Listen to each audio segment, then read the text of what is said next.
नाज़रीन, ट्रंप और मोदी ने दुनिया के सामने दोस्ती का तमाशा रचाया, लेकिन हालात ने मोड़ ले लिया है, जहां हाथ मिलाने वाले अब मुक्के तानने लगे हैं। क्या भारत अमेरिका का लाडला बनने के चक्कर में अपनी खुदमुख्तारी दांव पर लगा बैठा, या ट्रंप दोबारा सदारत पाकर भारत को घुटने टेकने पर मजबूर कर रहे हैं? आज हम खोलेंगे इस दोस्ती की असल हकीकत, इस रोमांस के पर्दे के पीछे चलने वाली मुआशी, सिफारती और दिफाई जंग। आगे क्या होगा?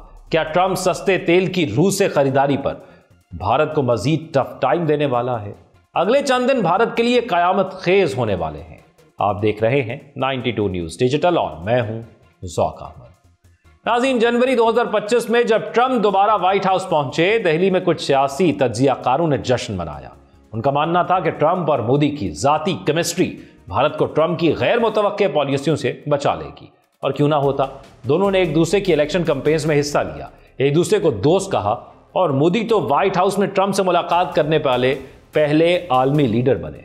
लेकिन सिर्फ 6 माह बाद ही भारत को एक तल्ख हकीकत का सामना करना पड़ा।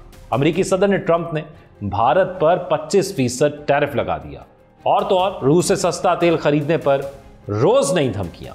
गोया दोस्ती के पर्दे के पीछे एक मुआशी जंग छिड़ चुकी है। तिजारती मुआहिदे की राह में रुकावटों की बात करें तो भारत और अमेरिका के दरमियान तिजारती मुज़ाकरात कोई नई बात नहीं, लेकिन ट्रंप की वापसी के बाद सूरत हाल संगीन हो चुकी है। अमेरिका चाहता है कि भारत अपनी मार्केट मुकम्मल तौर पर खोल दे, टेक्नोलॉजी, फार्मा, ज़रूरी मसनूआत, सब कुछ। लेकिन भारत को अपने छोटे किसान, माइक्रो और छोटे कारोबार बचाने हैं, और यही वो कशमकश है जो हर बार मुज़ाकरात को ब्रेक लगा देती है। डेटा लोकलाइजेशन, ई कॉमर्स, कीमत कंट्रोल, हर मामले पर इख्तलाफात शदीद हैं। भारत और रूस की पुरानी दोस्ती अमेरिका का नया मसला है। ट्रंप चाहते हैं कि भारत रूस से हाथ खींच ले, लेकिन क्या यह मुमकिन है?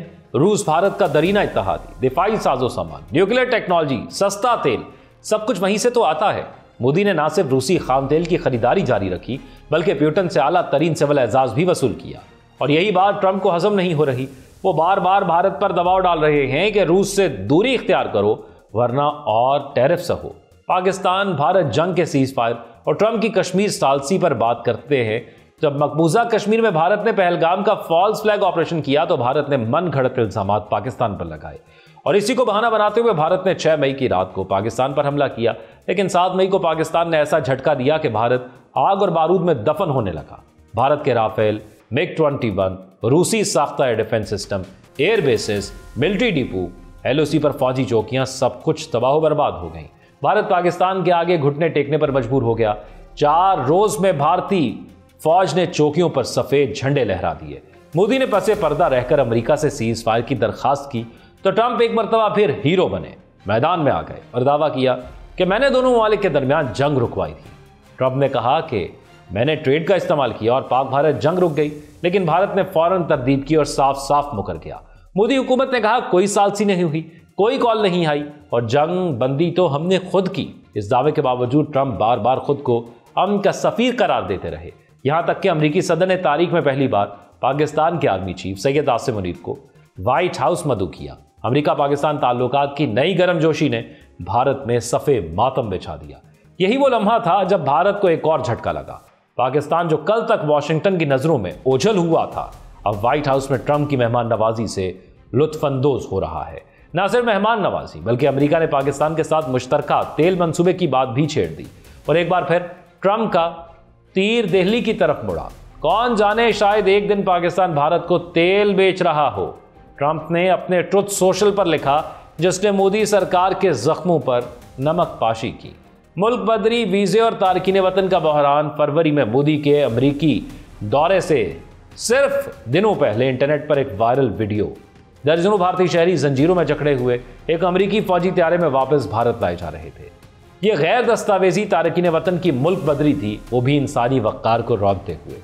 H-1B वीजे पर क्रैकडाउन, हिंदुस्तानी IT प्रोफेशनल्स की परेशानी, ये सब ट्रंप की पॉलिसियों का हिस्सा बन चुका था।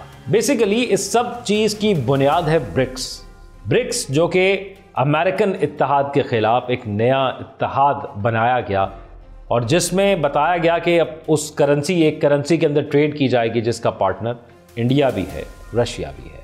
चाहे अमेरिका टैरिफ लगाए, रूसी ताल्लुकात पर नाराज हो या ब्रिक्स को निशाना बनाए, भारत के फैसले दिल्ली में होंगे, वॉशिंगटन में नहीं। ये अब तक का भारत का कुछ टूटा फूटा मौक़िफ़ सामने आया। रूस, चीन, ब्रिक्स, भारत अपनी खारजा पॉलिसी को बैलेंस कर रहा है। न मगरिब से दुश्मनी, न मशरिक से दूरी। यही है नई दिल्ली का फॉरेन पॉलिसी मॉडल। और दिल्ली ने इशारा दे दिया है कि हम रूस और चीन के साथ सह-अफ्रीकी इत्तेहाद दोबारा फाल करने को तैयार हैं। तो सवाल यह है कि क्या ट्रंप भारत को झुकने पर मजबूर कर सकते हैं? माहिरीन कहते हैं कि नई दिल्ली अमेरिकी धमकियों के बावजूद अपनी खुदमुख्तारी से दस्तबरदार नहीं हो सकता। हो सकता है कि भारत पसे पर्दा रूस पर दबाव डाले कि जंग खत्म होती, कि अमेरिका का गुस्सा कम हो। लेकिन खुलेआम किसी की डिक्टेशन में क्या वो आएगा या नहीं आएगा? अब यह है ट्रंप की परेशानी भी कि भारत को अब उसने एक धमकी दी है या एक लाहेअमल बताया है, क्या भारत उसको मानता है कि नहीं मानता?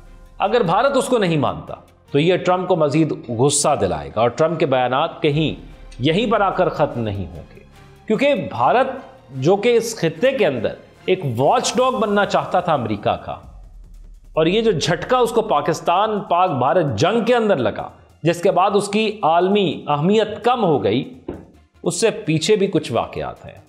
ये यकदम नहीं हुआ सब कुछ। ये रवैये की तब्दीली में सब कुछ एकदम 4 दिन या 7 दिन नहीं लगे।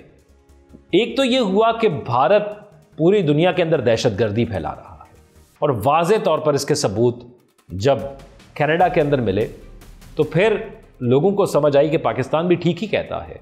कलभूषण की शक्ल में या दीगर जो पाकिस्तान के अंदर शवाहिद मौजूद हैं उसको भी अहमियत मिली। फिर अमेरिका के अंदर ये सबूत मिलते हैं या यूके के अंदर सबूत मिलते हैं। फिर कतर के अंदर 11 से 15 जासूस पकड़े जाते हैं, इंडियन नेवी के रिटायर्ड ऑफिसर्स जो कि इसराइल के लिए जासूसी कर रहे होते हैं।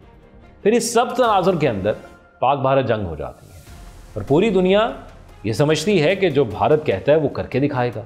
भारत ने इतना असलहा पूरी दुनिया से ख़रीदा, राफेल है उनके पास, इकनॉमिक पावर है, सब कुछ है, लेकिन पूरी दुनिया ने एकदम एक ऐसी चीज़ देखी जिसने उनकी सोच को बदला कि पाकिस्तान जो कि मईशत और वसाइल में उनसे कम, हथियारों में उनसे कम, लेकिन समझदारी में उनसे ज़्यादा, उसने ऐसा जवाब दिया कि भारत पूरी दुनिया के अंदर शर्मिंदा हो गया। और यही भारत, इसी के वज़ीर ख़ारजा एक मुल्क में जब उनसे सवाल हुआ पाकिस्तान के हवाले से तो कहते थे कि Pakistan is not relevant for us.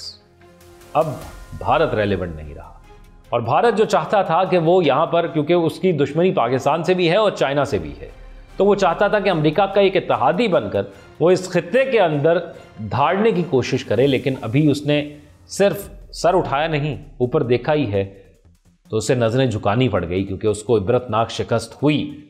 तो फिर वो जो समझते थे या फोकस करना चाहते थे उस पर, या उस पर इन्वेस्ट करना चाहते थे मज़ीद, या जिन्होंने बहुत दोस्तियाँ पाली एक लंबे अरसे तक, मैं अमेरिका की बात कर रहा हूँ, तो उनको ये फील हुआ कि मज़ीद इन्वेस्टमेंट की ज़रूरत नहीं है अब भारत के अंदर। क्योंकि हम ये देखा करते थे कि हमें तो कॉल भी नहीं आती थी अमेरिकन प्रेसिडेंट की या वहाँ से किसी आला अहदेदार की, और यहाँ पर भारत के दौरे किए जाते थे उनकी जानिब से, वो इससे पिछले प्रेसिडेंट हों या पिछले ताल्लुकात हों। तो ये सब कुछ यकदम नहीं हुआ। ये एक तो अमेरिका के अंदर भारत की कुछ फार्मास्यूटिकल कंपनियां थी जो पकड़ी गई, जो कि वहाँ पर जाली अद्वियात बेच रही थी, और एक उसका सेटबैक हुआ। फिर भारत टैक्स बहुत वसूल कर रहा था, और फिर डोनाल्ड ट्रंप चाहते हैं कि उनकी मईशत बेहतर हो, एक ये सेटबैक हुआ। फिर जंग का सेटबैक हुआ। फिर एक मौक़िफ़ है यूएस का कि वो यूक्रेन के साथ है और रशिया के ख़िलाफ़ है, और ये जो जंग रशिया वो कहता है जो उसने छेड़ी हुई है ये गलत है। तो इस तनाजुर में वो ये देखता है कि भारत तो वहाँ से ट्रेड करता है। फिर जो ये हालिया दौरा हुआ था नरेंद्र मोदी का, ये जो दूसरी दफ़ा डोनाल्ड ट्रंप अमेरिका के सदर बने 20 जनवरी को, उसके बाद जो नरेंद्र मोदी वहाँ पर गया, और उस वक्त तक टैरिफ वॉर शुरू हो गई थी, आपको याद रखना होगा। तो भारत को ये कहा गया था कि आप हमसे तेल खरीदें, बजाय इसके कि आप रशिया से खरीदें। तो वो भी भारत ने उसको उस तरह एक्सेप्ट नहीं किया। और भारत क्योंकि जब रशिया से तेल खरीदता है तो वो अपनी करेंसी के अंदर खरीदता है, जिसका उसकी करेंसी को भी फ़ायदा होता है और रशिया को भी इस चीज़ का फ़ायदा होता है। तो ये तमाम चीज़ें थी कि जो चाहता है अमेरिका के उसके साथ टेबल पर बैठकर वो करे। लेकिन अगर भारत नहीं करता तो फिर क्या होगा? क्या भारत पर पाबंदियां लगेंगी? जैसे हम ईरान से नहीं कर सकते ट्रेड, अगर हम ऑयल एंड गैस की ट्रेड करेंगे तो हम पर पाबंदियां लगेंगी।